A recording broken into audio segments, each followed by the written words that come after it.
أعوذ بالله من الشيطان الرجيم بسم الله الرحمن الرحيم الحمد لله رب العالمين ثم الصلاة والسلام على أشرف الأنبياء والمرسلين سيدنا محمد وعلى أهل بيت الطيبين الطاهرين اللهم صل على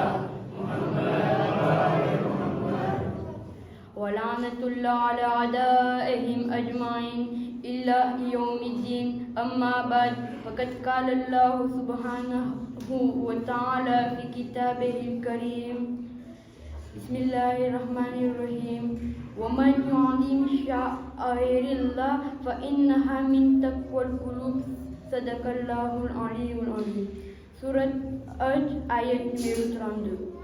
Louange à Allah subhanahu wa ta'ala qui nous a permis de pleurer pour l'imam Hussein à l'islam.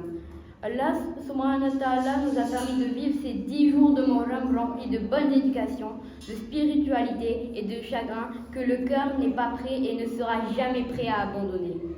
Comme nous avons lu le verset du Coran al-Mubarak dans lequel Allah subhanahu wa ta'ala nous montre l'importance de l'azadari, de l'ibadat, il nous dit ensuite que cela fait partie de la piété. Y a-t-il plus grand que l'amour, le zadari de l'imam Hussein alayhi salam? L'imam Hussein alayhi salam s'est sacrifié pour nous. L'imam Hussein alayhi salam a sacrifié toute sa famille pour nous, pour sauver l'humanité du prophète Mohammed sallallahu alayhi wa sallam.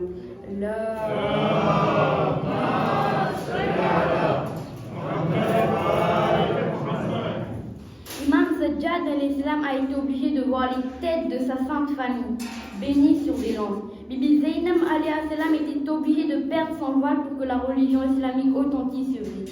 Si l'islam existe toujours de nos jours, c'est grâce à leur sacrifice.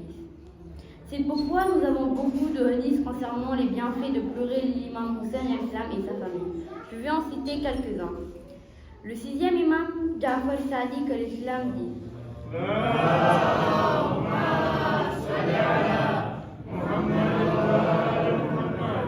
celui qui verse ne serait-ce qu'une larme, même de la taille d'une mouche, sur ce qui était arrivé à l'imam Hussein alayhi salam, Allah subhanahu wa ta'ala lui pardonnera ses péchés, même s'ils étaient beaucoup plus abondants que l'écume de la mer.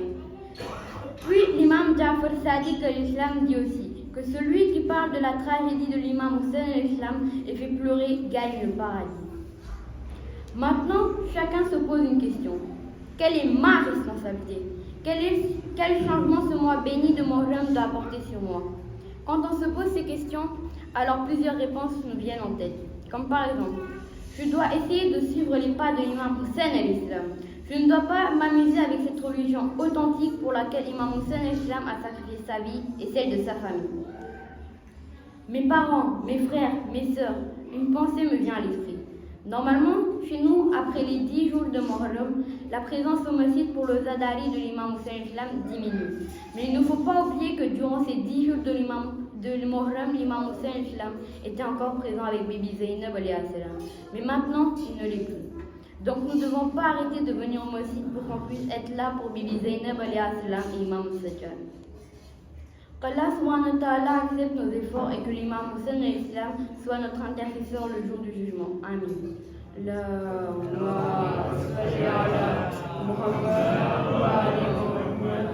Nous remercions Allah subhanahu wa ta'ala de nous avoir choisi d'être parmi les partisans de l'imam Hussein alayhi salam.